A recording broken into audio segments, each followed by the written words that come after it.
My name is Jackie Tisdale. I'm the Director of Communications for the University of Louisiana System, and I'll be moderating today's presentations. Before we begin, I'd like to give a brief overview of the structure and logistics for the call. The webinar will last for 30 minutes, including presentation and question and answer session. All microphones are muted except for the speakers. If you would like to submit a question for the speakers, use your question and chat module. All questions come directly to me and are not viewed by other attendees. I'll address as many questions as possible to the speakers as time will allow at the end of the presentation. The webinar is being recorded and will be archived at the ulsystem.edu/budget website. And just a quick note, you can control your panel by minimizing and maximizing, clicking on the orange arrow. Once you note that, because after a while it sometimes will automatically minimize your controls. Now I'd like to introduce today's speakers. University of Louisiana System President, Dr. Sandra Woodley. Dr. Woodley has been president of the system since January 2013. Prior to joining the system, she served in top administrative higher education roles in Texas, Kentucky, Arizona, and Alabama. She has a background in finance and strategic planning. Our next speaker is UL System Vice President of External Affairs, Rachel Kincaid. She heads up the system's legislative affairs and works directly with the campuses. She joined the system last year from the University of New Orleans, where she spent several years as Vice President for External Affairs, heading up the university's foundation and alumni, and also serving as Chief of Staff. Our third speaker will be UL System Vice President of Business and Finance, Dr. Edwin Lidoff. Dr. Lidoff has served at the system for several years in finance and in institutional research. Prior to joining the system, he worked also at Baton Rouge Community College and Southeastern Louisiana University. Before turning over to the speakers, we'd like to take a quick poll to gauge your current perceptions of higher education's budget gap for fiscal year 2016. So I am going to launch a poll. Your poll is open. You should see on your screen. We'd like you to answer a question of what you believe the current gap in higher education funding is for higher education for 2016. You can choose from 100 to 200 million, 200 to 300 million, 300 to 400 million, 400 to 500 million, or over 500 million. We're going to leave that poll open for just a few more, about 30 seconds.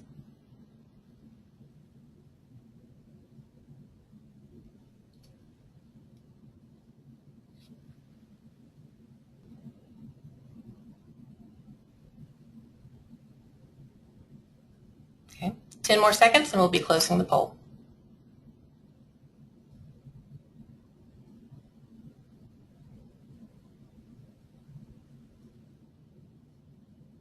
The poll is closed. I'm going to share the results with everyone.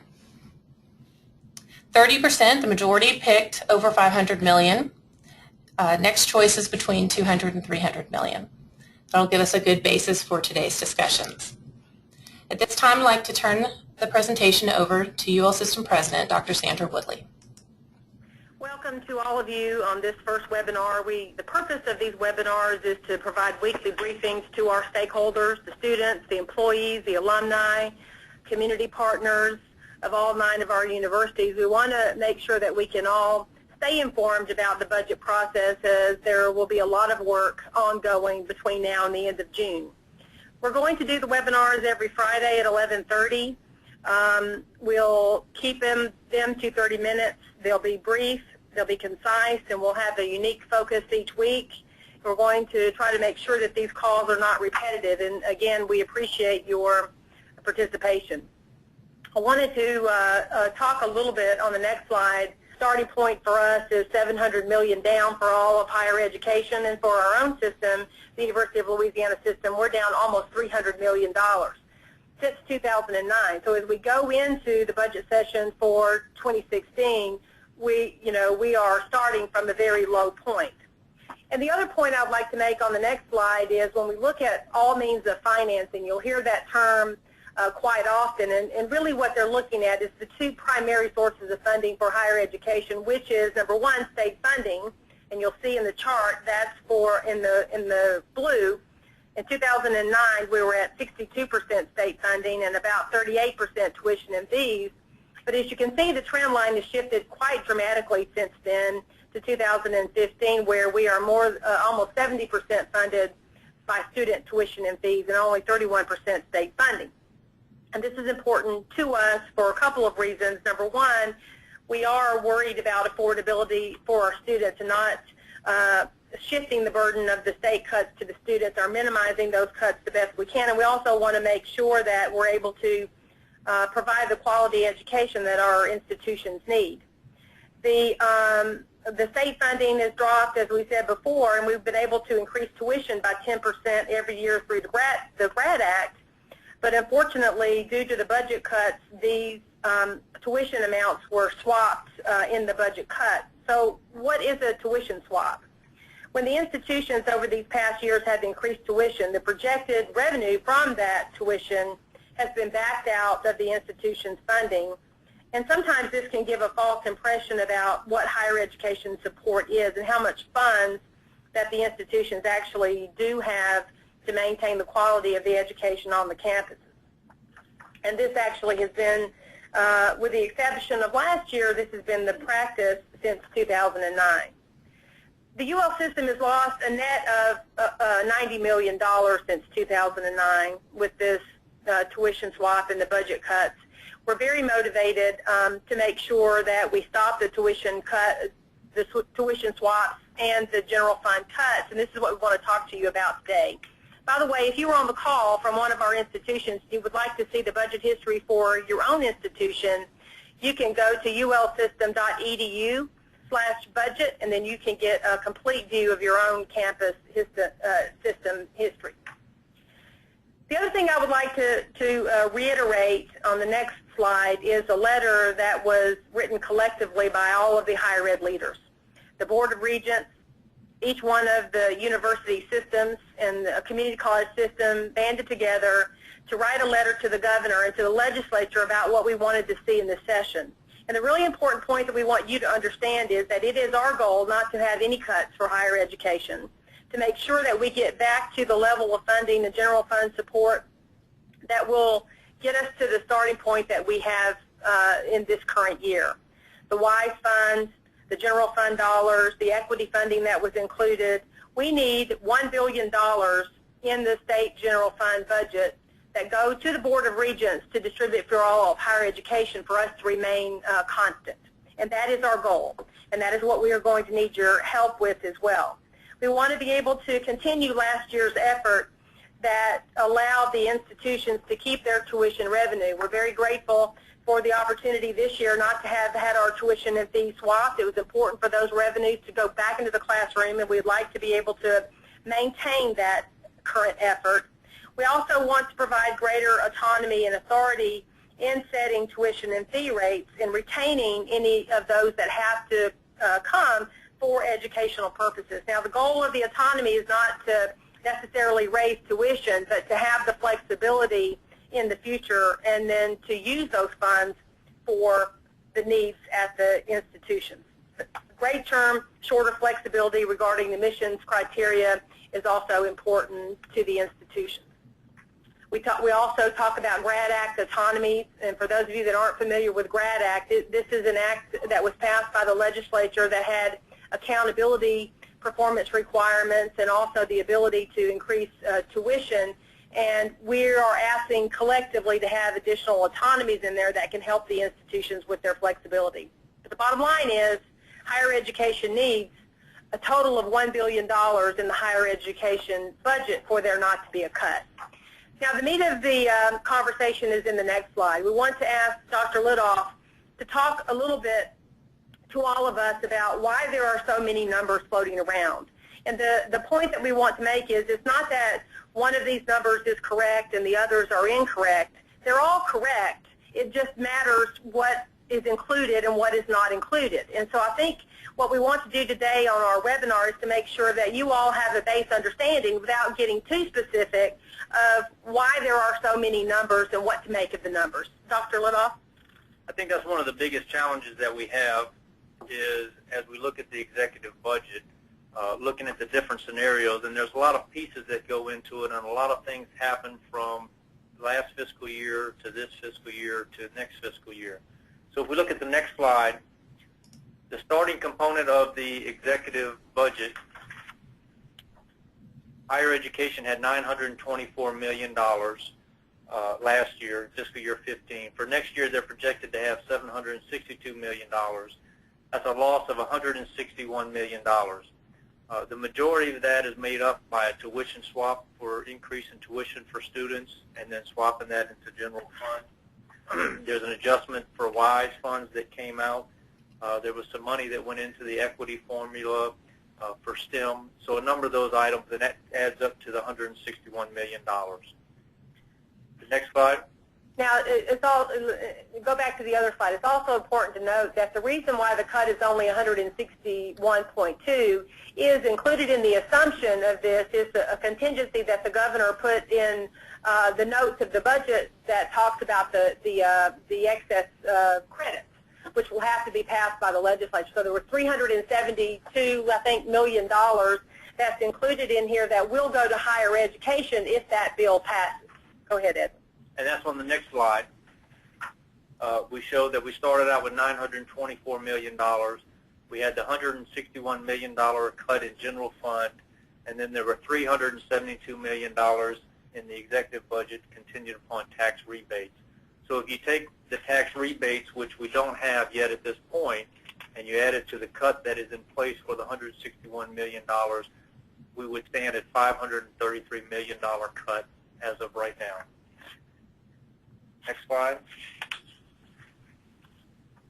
Now, this slide assumes that the $372 million does come through and that we get that, and that we would have an additional $75 million cut, which was for the fully fund TOPS, for LASFA, for the WISE fund, for the equity in the STEM, and for the legislative projects.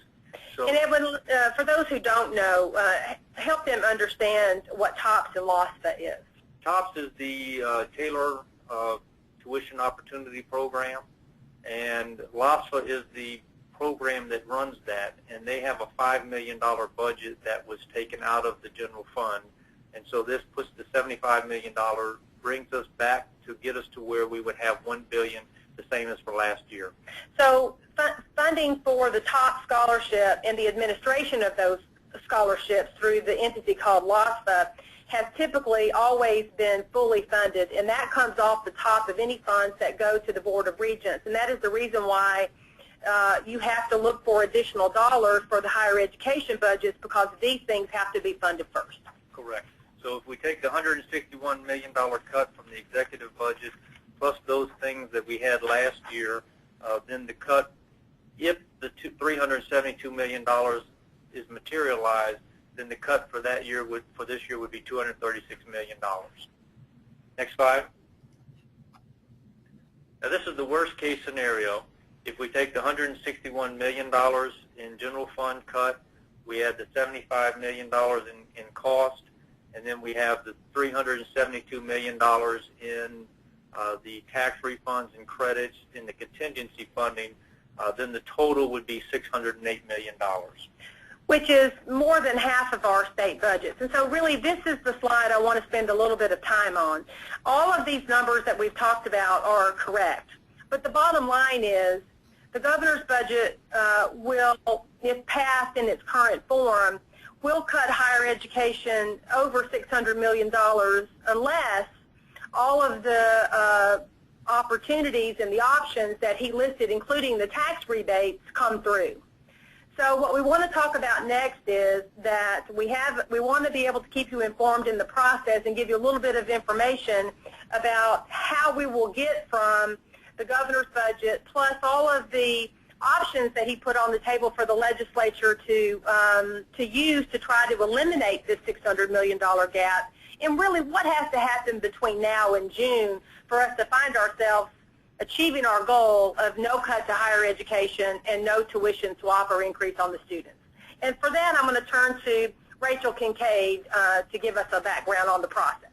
Thank you, Dr. Woodley. So the legislative session this year begins April 13th and will end on June 11th. It's a shorter session this year, but as you know, it is a long process. We are in the beginning of the process with the governor's executive budget. That really lays the footprint, and now legislation will be filed, and a variety of things have already been filed to address the shortfall in higher education. The deadline to file bills is April 3rd for the majority of them. And so we're going to see a lot more bills being filed between now and that time. So as Dr. Willie said, the governor's executive budget includes the $376 million directed to higher education, of which there's also another proposal, perhaps, of another $100 million that would be directed to higher education from an offset of the revenues from raising cigarette tax to the Southern average.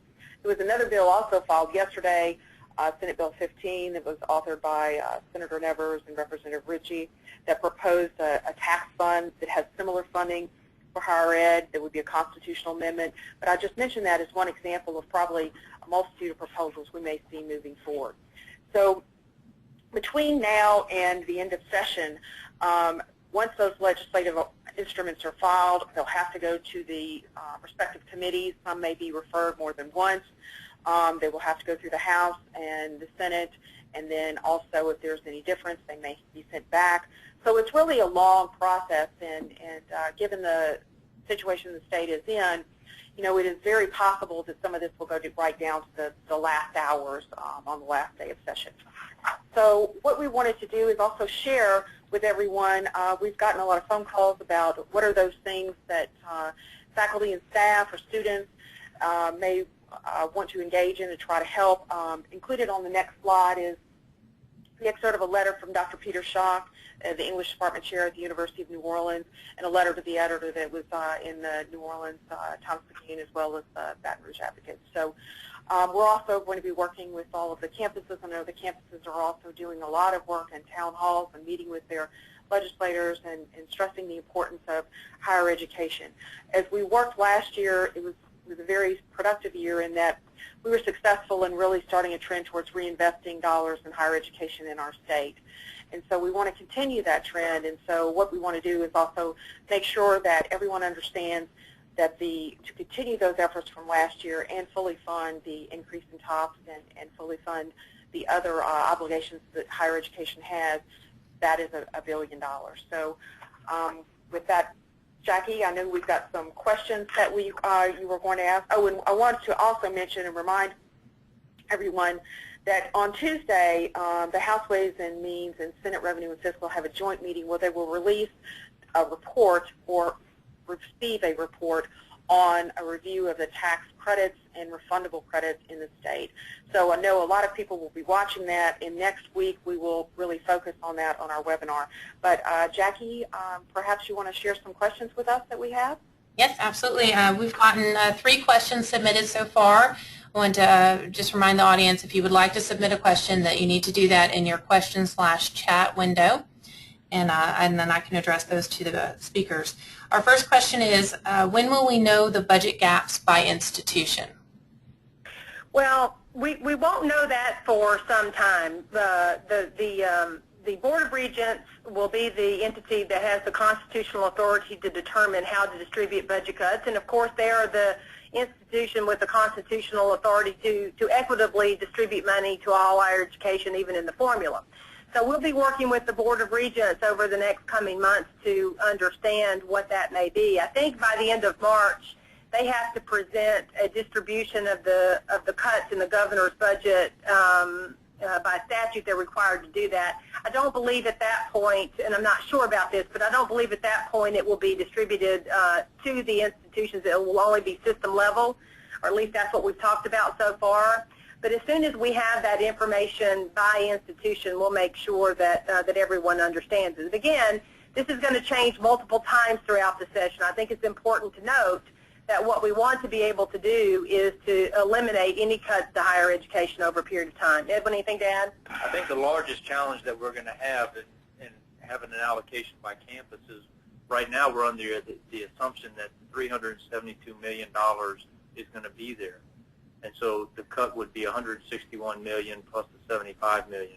So I think the issue is going to be I don't know if you can really distribute it by campus at this point until you get the money in the 372 through the legislative process. Right. So these would only be estimates in any case. Jackie, next question. The next question is, will GRAD Act be renewed?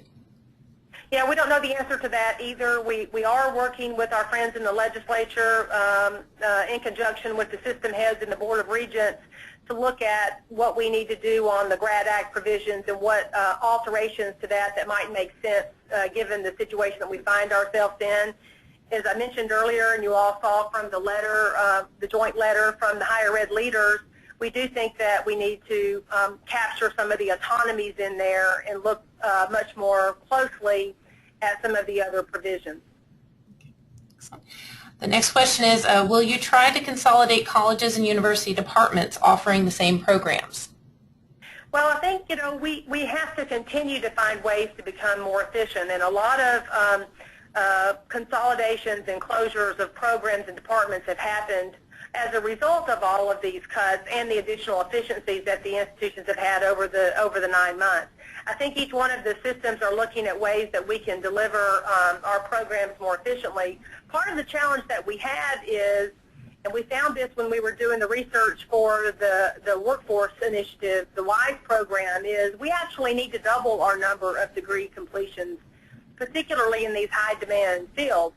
So the truth is we don't have enough programs in some of these areas, and we actually need more graduates.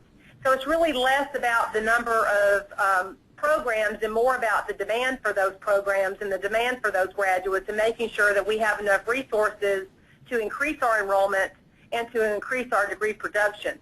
But we will continue to look for ways to do that in the most efficient way possible. Dr. Woodley, we have 30 seconds left on the timer. I believe we'll be able to go over and take a couple more questions, but I just wanted to mention, just in case the system kicks everyone off, that we will have some follow-up information. This webcast will be posted at ulsystem.edu/budget, so you'll be able to see the webinar, and the questions that are submitted that we're not able to address today, we will try to post under the frequently asked questions section on the budget webpage. Dr. Woodley would like to take maybe one more question, and if people can still stay on, then we'll be able to. Are you able to take one more question? Sure. Okay. It was actually a follow-up question to GRAD Act. How long are the tuition increases authorized under the current GRAD Act? We have one more year of tuition increases after this year. And we are over time, but I'd like to do one more question. It does not look like they kicked the system out yet. So, very last question. What is the most important thing individual faculty members can do to help achieve the ULS goal? Well, again, I think we need to collectively work together to get the message out that higher education cannot take one more cut. And I think the faculty and the students can help us get the message out that we cannot, particularly in our system, at our institutions, continue to increase fees to fill the budget gaps. It's really important for us to be able to get back to that starting number in general fund $1 so that we can make progress on the plans that the institutions have. I also think it's important and not useful to find ourselves at cross purposes with either the governor or the legislators who are trying to help us, and also the business community. We should not be in war with our friends in the business community, and we need to work together with the governor's office and the administration and the legislature to find solutions that work. I think there's a lot of motivation in all of the people that we've talked with to try to solve this problem. And so I think we need to keep our tone respectful, and we need to be forceful, though, about the fact that higher education cannot take any cuts, and we need to find a solution together that gets us all the way to the current level of funding. Any final words? Thanks again. I want to thank everyone again for tuning into the webinar. We hope these will be useful for you as we go through this session, and we're interested in your feedback to improve them. Thanks again for attending.